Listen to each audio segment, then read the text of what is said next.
Everything, as I remember, it was a kind of a looking up. Everybody had the sense that nobody was going to stay tomorrow the way they were today. Things were going to get better.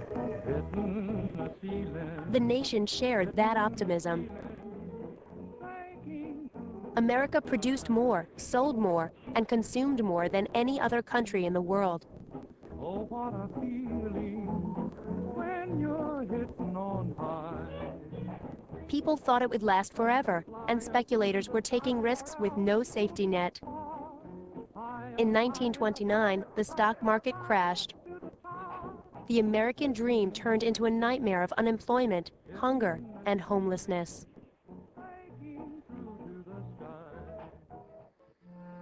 In Detroit, the $5 day was history. Ford laid off 80% of its workers, including Dave and Joe. It was rough.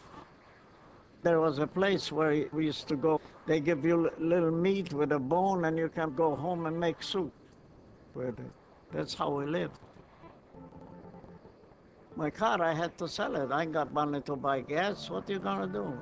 I sold it for nothing to a farmer. How you feel if you got a car and then you got to get rid of it because otherwise you ain't got nothing to eat? You feel bad. It was hell. You never have, I don't believe, had the necessity of going and pick up a half-rotten orange or a half-rotten potato, cut that off, and take a bottle of it home, and your mother make a meal out of it. The suffering was not confined to the cities. It swept over farmland, prairie, and plains. By 1932, the American faith in the future had a hollow sound. We're Americans, and Americans had a lot of hardships, but we're going to fight this through. The homes were just almost shredded. The windows were blown out. The building was a wreck. You'd have to look ahead for better days, better times. You couldn't imagine how they looked or how they felt. Most of them just moved off and left it because it wasn't worth it. In Arkansas, Jim Wolford was flat broke. He had a family to feed and no prospects at all.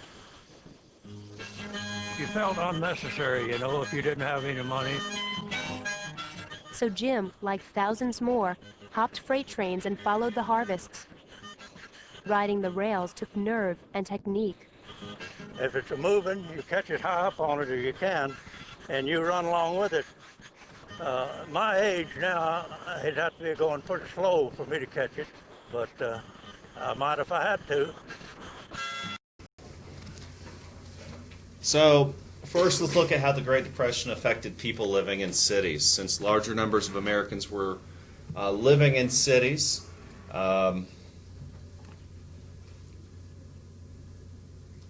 first off, unemployment. Unemployment hit 25% right away. Underemployment was a major problem. That means you're working as much as you're able, but you're not able to make enough money to provide for your family.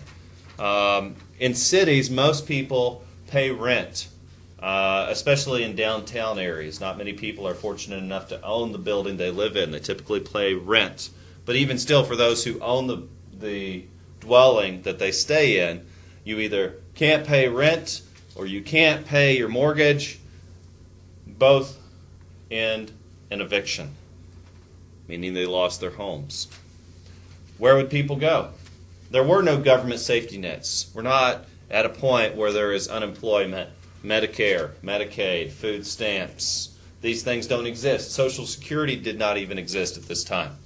So people had no choice but to find homes where they could, meaning they became homeless, living in shacks called shanty towns. People were reduced to digging through the garbage. As the man in the clip said, you don't know what it's like to have to dig through a garbage bin for food. I hope you don't. and people were reduced to begging. It's a humbling, humiliating experience to go from providing for yourself and the confidence and security that affords to being reduced to beg for a living. With no government safety net, people were required to hope for the kindness of private individuals. Private charities provided some of the only direct relief to those made poor by the Great Depression. Soup kitchens or bread lines funded by private charities could sometimes take all day waiting in a line to receive a meager bowl of soup. Minorities, African Americans and Latinos often experience higher levels of unemployment and lower pay generally. Here's a picture of a shanty that an individual built simply from scraps. This is actually a pretty nice one. Got a stove, got a roof, got walls, and even a window. Most people were living in cardboard boxes or homeless altogether. Now let's look at depression in rural areas. Much of America was still agrarian by the 1920s, meaning that lived on farms in the country in rural areas. How would folks around here have been affected? Well, if your family were already farmers, and if they didn't owe money on their land and home, and they were able to keep their home, well, they might be able to become subsistence farmers, meaning growing enough to survive. That's how my family made it through the Great Depression. Talk to your folks sometime to see how yours made it through. That's easier said than done. My grandmother told stories of her brothers going off to fish all day at a time sometimes, bringing home the fish, eating the ones they could, storing the ones they couldn't, and then doing the same the next day. Or working odd jobs. My grandpa even tried his hand at mining gold. I found his mine when I was a kid. It was really neat. They tried everything. Mining gold. It wasn't very lucrative, so he went to work in a copper mine in Copper Basin, which is just past Murphy. He tried his hand at lumber, cutting wood for a living, one of the more dangerous occupations. Worked for the TVA, building dams. Worked for anything and everything. And then after the war, the GI Bill allowed him to go back to school, and he became a teacher. But not before he had tried his hand at everything to provide for his family, because there was no safety net. It's make it or don't. Unfortunately, about 400,000 farmers lost their homes due to foreclosure. Not everyone was as lucky as my family to have their property fully paid for. Out west, what we call the bread belt, so many farmers had either been evicted, leaving their land fallow or unplanted, or had exhausted the soil in the land from overproduction. Remember, when the price of crops fell, those who were in farming as a business tried boosting production, ending crop rotation, putting as much soil to use as possible. And the side effect of that was that exhausted land cannot produce anything. And this was happening on such a large scale, coupled with a drought through the 1930s, that farms were turning to deserts during a time known as the Dust Bowl. And we'll look at a clip of this in just a moment. The Dust Bowl was an area all the way from North Dakota down to Texas. Through the Great Plains and one of the drier parts of our country. This area was hardest hit, though it was said that the clouds from the Dust Bowl could be seen as far as the East Coast. We're lucky to live in an area with a large amount of rainfall, but if you've noticed the drought in California, even with our modern technology, parts of California have been returned to desert.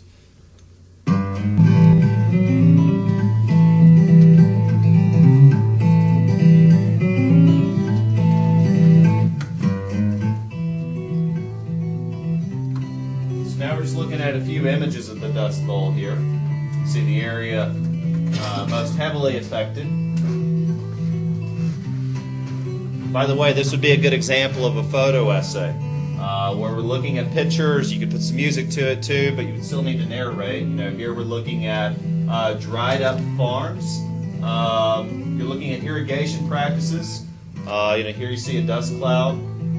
Maybe this one's moving a little too fast because I don't have time to discuss all of it. But, you see farmers using various techniques. This would be like the subjects of Steinbeck's novel. Many people just simply had to leave their homes. We'll talk about Roosevelt later and his efforts to help overcome the Depression. But take a look at this. You see the Dust Bowl has even buried homes, and here in this case a tractor. So people were calling this a natural disaster at one of the worst times possible. Of course, you see it affected everyone. Now, John Steinbeck wrote his famous Grapes of Wrath, Of Mice and Men, East of Eden. All of these books of his were written about families, individuals. You see, America is not just the story of these powerful white people. It's the story of everyone. And those most severely affected by this depression, by these events, were the average Americans. See here another farm. It looks like they've plowed it recently. To overcome droughts, farmers would attempt various things, but the unfortunate reality is so many lost their farms entirely.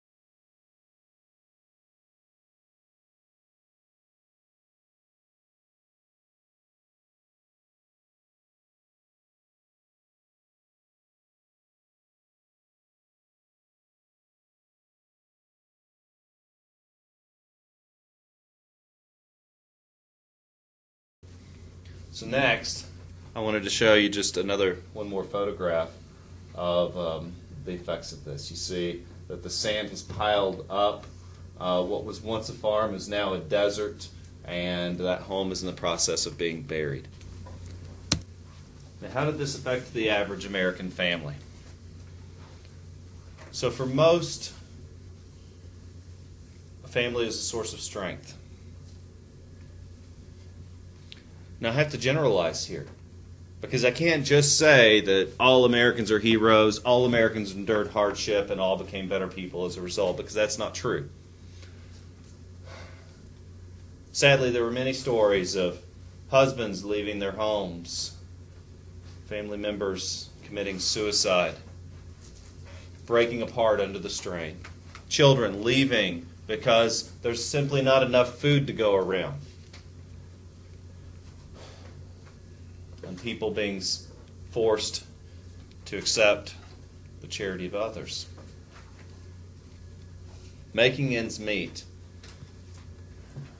can be a great source of stress. You see, we have this culture. Hoover called it rugged individualism.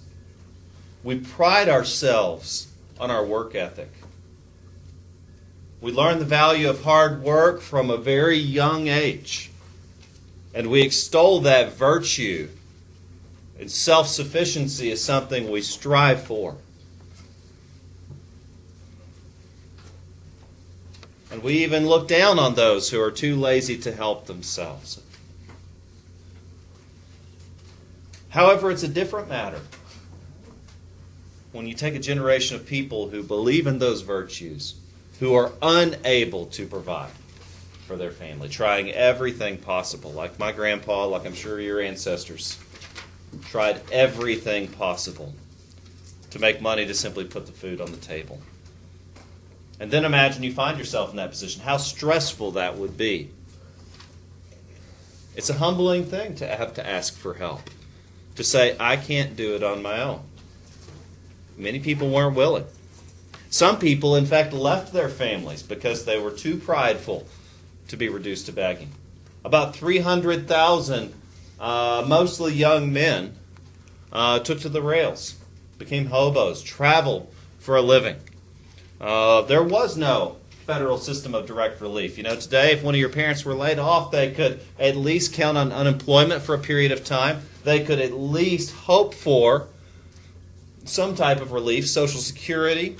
You could at least apply for health care so you know that if you get sick, it'll be taken care of. There are programs to help you when these things happen. Of course, the intention of these programs is they are meant to be temporary. But at this time, there were no programs. There was no system of direct relief. And so now I want to look at this photograph. Another example of your photo essay. You've got two young men here. I don't know their names. I don't know where this photograph was taken. But we can learn a lot simply by looking at a picture. We can see they're young. I would estimate 12 or younger. We can see there are no parents around. We can see they're walking.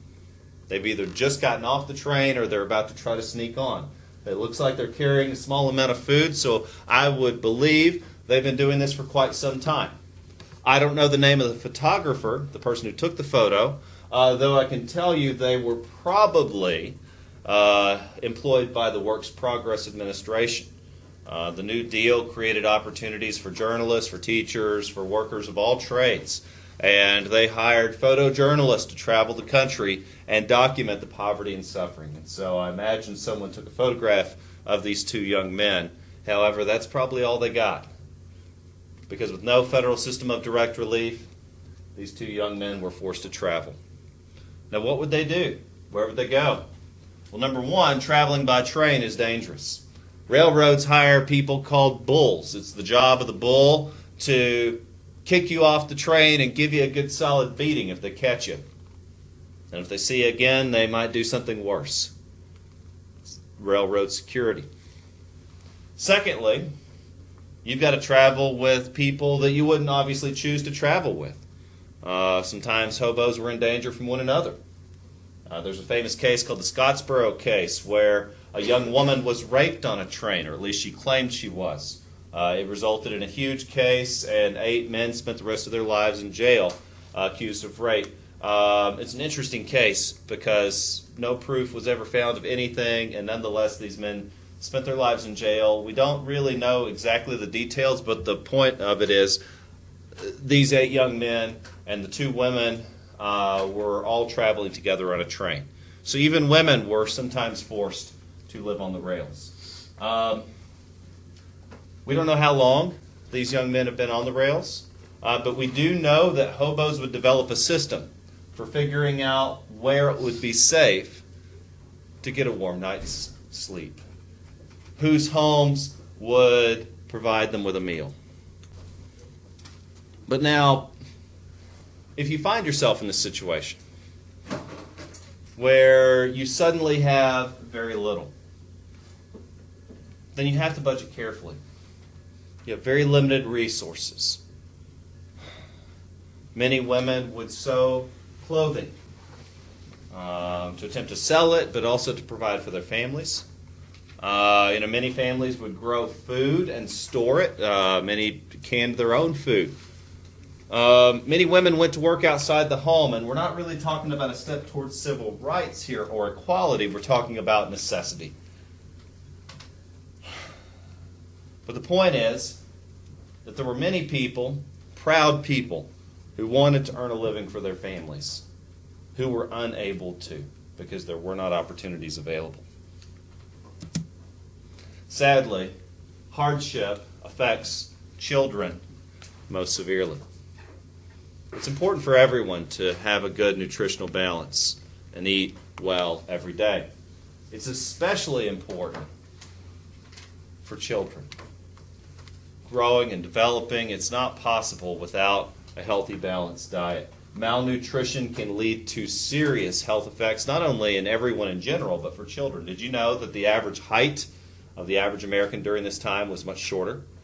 Did you know the average life expectancy was much lower? Did you know that many schools closed entirely during the Great Depression? With a lack of tax revenue, they had to close their doors. And as I said previously, many children left home entirely. There just wasn't enough food to provide for them.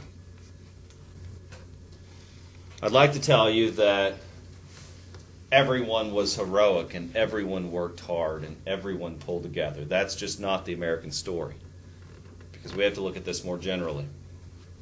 Suicide rates went up by 1/3. Admissions to mental hospitals tripled.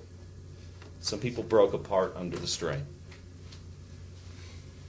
Generally, people had to give up on things like health care and live with illnesses that were either preventable or treatable. Most people put off college. Many even put off having children. If you've lived through hardship and poverty, it affects you.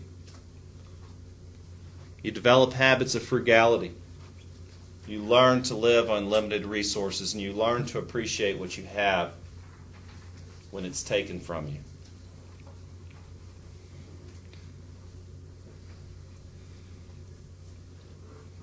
Though there are many sad stories of suicides,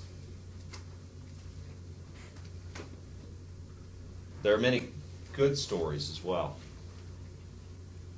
For example, I've talked to folks who lived through this time who can tell me of leaving food for travelers. Many stories from hobos of safe places and families that would give you a warm night's sleep. Countless stories of families who would provide work for people passing through. In fact, Steinbeck's book of Mice and Men talks about two young travelers who would go from farm to farm looking for work, and that's how they made their living during this time. During the Roaring '20s, the United States was a land of prosperity and excess. Businesses flourished, production soared, and the stock market boomed. But while business owners and stock traders became rich and enjoyed the best the country had to offer, most workers were struggling to survive. The gap between the rich and the poor widened. And as factories churned out more and more goods, fewer and fewer Americans could afford to buy them. By the late 1920s, the U.S. economy was in shambles. Overproduction had caused prices and wages to drop, and many people went into debt. In October of 1929, the stock market that had made many people rich crashed. Stock prices plunged, and many investors lost fortunes. Soon after, many banks failed, wiping out the savings of ordinary people. Factories shut down, and millions lost their jobs. This economic collapse is called the Great Depression, which began in 1929 and lasted into the early 1940s. At the height of the Great Depression, about 13 million people were out of work, about 1 out of every 4 workers in the country. The unemployed and hungry relied on handouts of food and clothing given by private charities. Those workers who managed to keep their jobs often had to choose between taking huge pay cuts or facing unemployment themselves. People tried anything to get money to feed their families, including trading away their prized possessions or selling apples or pencils on street corners. Among the hardest hit were the poor farmers of the southern Great Plains. Droughts, crop failures, and bad farming techniques led to years of choking dust storms in the region, which came to be called the Dust Bowl. The storms forced many Dust Bowl residents to abandon their farms and migrate to other parts of the country in search of work. African Americans, Mexican immigrants, and women were also hard hit by the Depression. When employers laid off workers, these people were often the first to go. Many Americans blame President Herbert Hoover for their troubles. So when New York's Governor Franklin D. Roosevelt ran against Hoover in 1932, he was elected president in a landslide. Roosevelt, nicknamed FDR, promised a New Deal for the American people. First of all, let me assert my firm belief that the only thing we have to fear is fear itself. With those words, FDR sprang into action during the first 100 days of his presidency, signing a record 15 bills into law. FDR's New Deal aimed at rebuilding the economy, helping the jobless, and preventing future depressions. Roosevelt temporarily closed the banks and restructured government banking regulations. He granted government funds to struggling industries and relief agencies. Millions of workers were employed in new public works and conservation programs, building or repairing structures and public areas across the nation, and improving America's national parks. New regulations were enacted to limit unfair business practices and promote the rights of workers to organize and form unions. And new government programs such as Social Security and federal unemployment insurance were set up to give Americans what FDR called freedom from want. Though Roosevelt's New Deal programs helped millions of Americans, millions more remained unemployed. Droughts continued to plague the farmers of the Dust Bowl, and the Great Depression rolled on until the early 1940s. But FDR's New Deal helped reduce the suffering caused by the Depression, restored many Americans' faith in the government, and helped create a government that took an active role in maintaining the welfare of its people.